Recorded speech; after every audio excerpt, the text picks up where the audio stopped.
Hello, everybody, and welcome back to Carried Away Travels. In this week's video, I want to tell you about a hidden gem in Myrtle Beach that gets you away from the shoreline and onto the Waccamaw River.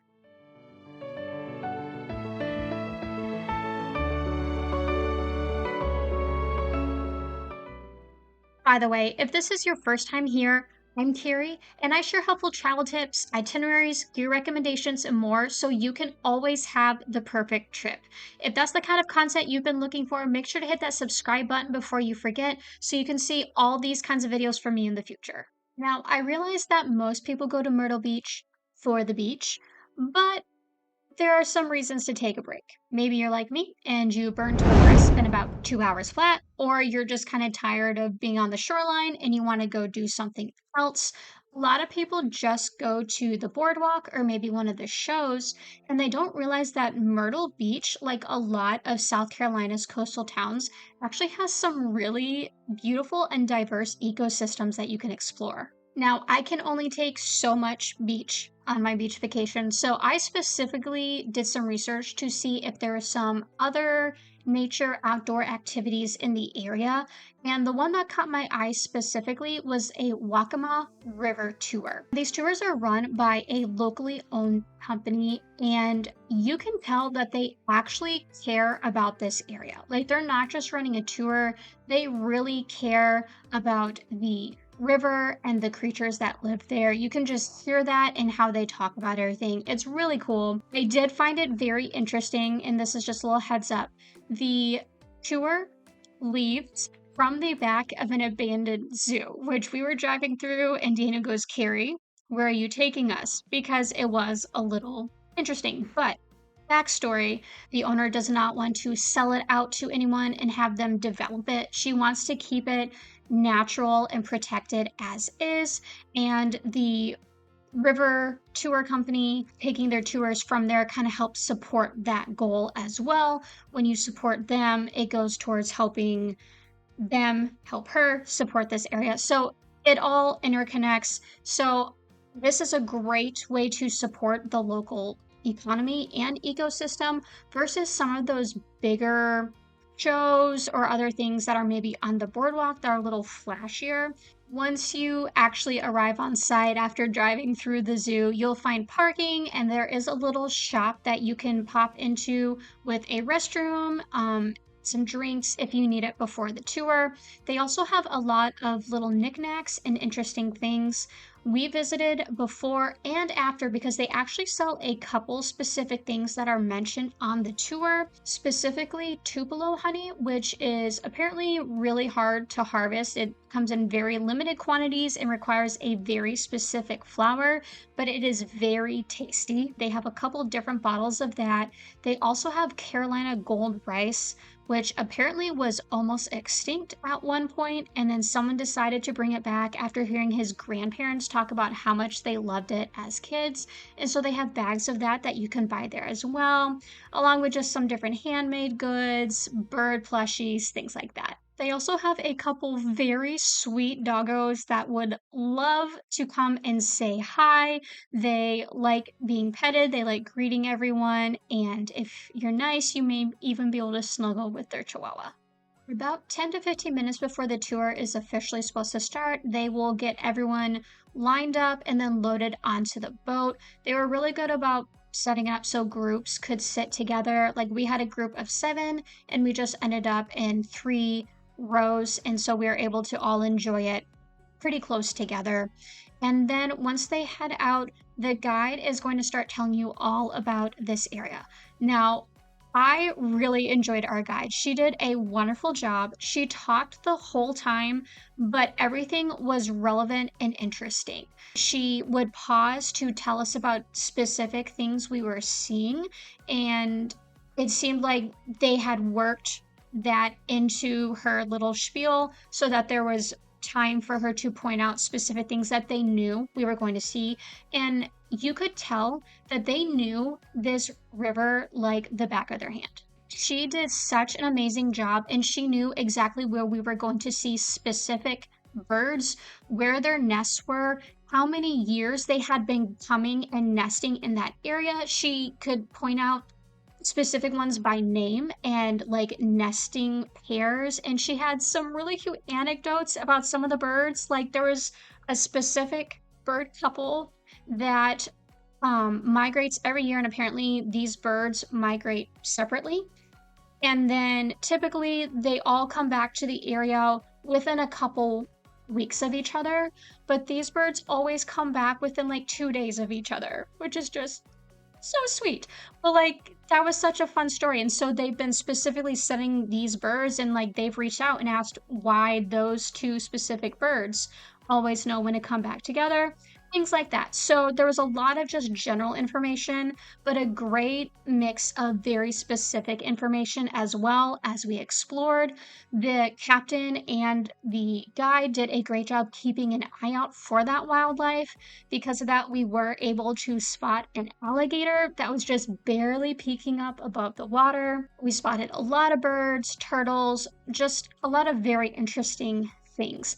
We did get caught off guard a few times by alligators, which was unfortunate. I was hoping for a bit more of an alligator present, but I ended up having a really amazing time on this tour, seeing all of the different wildlife that is in the area. In general, I'm not really a bird watching person. Like, if you ask me to go bird watching, I'm probably going to say no unless we're like in South America. But that did end up being a fairly large chunk of this tour, and I absolutely loved it. I had no idea that there were so many cool birds just in South Carolina. I lived in North Carolina for a while. I went to school in South Carolina and did not see anything like this. So that was very fascinating to me, just to see that side of this coastal area, along with alligators and turtles and things like that. All right, let's talk about what exactly you can expect on your Waccamaw River Nature and Wildlife Tour.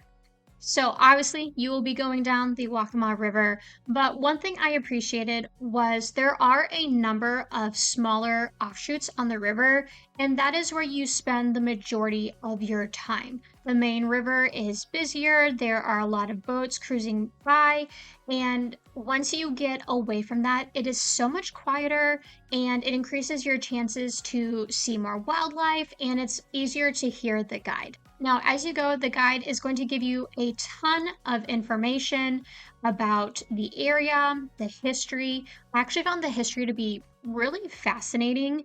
It turns out this waterway was a pretty major transportation hub back in the day, and they even used it during World War II to transport people and goods for war efforts up and down the eastern coast because the German U-boats couldn't find them there. So I thought that was really interesting.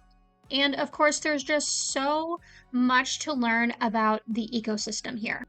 Everything about this area around the river is just so lush and vibrant. There are so many trees and plants, and they all contribute to this ecosystem here. I really enjoyed learning about some of the specific ones, like plants in the water that fish really like to nibble on. So alligators are more likely to be there. That was really interesting to me, and also that was good knowledge because then we knew where to look for alligators as we were going down the river. So it was all very helpful. There are other plants that had medicinal purposes. There were trees that woodpeckers really like to live in. There was one specific tree that apparently a woodpecker wanted to build like 15 different homes in, which is rare. They usually pick a different tree. So even individual trees and plants, the guides notice these, they know the facts about them, and they point them out so you can share that information. It really adds a lot to the experience. Obviously, the biggest draw of this tour is the wildlife, and there is just so much that you can see here. Now, obviously, every experience is going to be different because it is wildlife. You cannot guarantee that they will be there at any given time, but your chances are pretty good for quite an array of creatures. Obviously, alligators are probably the big ticket item that everyone wants to see. Our tour saw two. I only saw one personally, but we did come across two real alligators in addition to a number of alligators. We saw a ton of turtles, and then the things we saw the most of was birds, specifically osprey. We saw so many osprey. We passed a ton of different nests. We could see them flying around and hunting. And I really enjoyed those in particular because the guide knew so much about the individual osprey. Like they could identify them by the nest. And so it was interesting to see them and hear their stories. Like we saw one and it was a mama and she was teaching her baby how to fly, and this bird had a really sad story because apparently their nest had like blown out of the tree in a storm or something, and all the babies died a while back.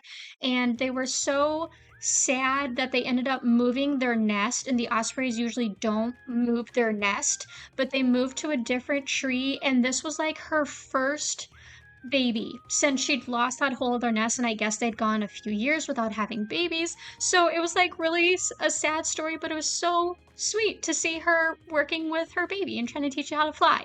So that really kind of personalized the whole situation, just to be able to know the backstories of these wild creatures. Like that was awesome.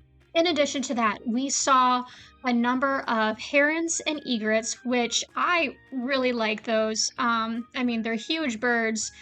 They are just absolutely majestic creatures. So I loved coming across those. The ones we saw also had some really nice colorings to them. And we also saw an owl, which owls are one of my like all-time favorite creatures. So the guide was actually surprised. Someone in our group noticed the owl, and the guide said it was kind of uncommon to see them, and particularly during the day. So that was a special treat too, just to see this cute little round brown owl and have that in our particular tour. Now let's talk about who this tour is a good fit for. Obviously, if you are a nature lover, this is kind of a no-brainer. If you like being outside, you like birds and wildlife, this is going to be a great way for you to spend your time in Myrtle Beach.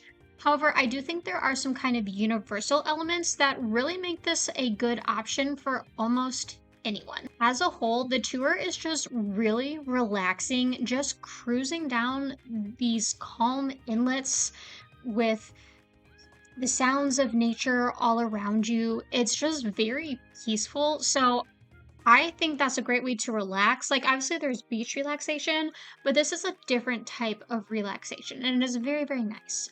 It is also educational and it's interesting. So, there's just a lot of value here if you like to learn new things, if you want to teach your kids about nature. Like, this would be a very good way to teach them in an engaging way with like real life examples right there. So, we had all different kinds of groups on our tour. There were families with kids, there were older couples. Our group was all adults, and we all had a really great time.